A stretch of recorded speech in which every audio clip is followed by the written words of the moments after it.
मोला भी तोर से मिले के मन करथे, तोला रोज देखे के मन करथे। तोला सोचते ही मोर दिल ह कुछ कहने लगथे। पता नहीं ऐसा काबर होथे। शायद ऐसा कोई लम्हा होही जहाँ मोर साथ ना होही। तोर बिना सब सुन्ना सुन्ना लगथे, बेचैनी होथे, दिल हमर उदास हो जाथे। तोला पूछूं ता मोर मजाक थोड़ी बनाबे। मैं अगर तोला कह दूँ ता तय कह देबे कि चल हट पगली।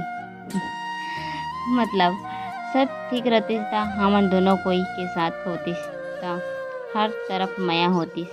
का बताऊं कतना माया होतिस। तोर बात ला सुने के एहसास होतिस। तोर बारे में कुछ प्यारा सा लिखे होतिस। ओला मैं तोर सामने माँ कहने की कोशिश करते, जेला तय सुन के तय शर्मा जाते और फिर तय कहीं खो जाते। जब मैं तोला पूछते कि तय कहाँ खो गे रही, कि तय बोलते तोर याद माँ, जहाँ मोर हाथ है तोर हाथ माँ। दिल ह खुश हो जातिस, मोला खुद पर गुरूर आ जातिस। हाय दिल में माया आ जातिस।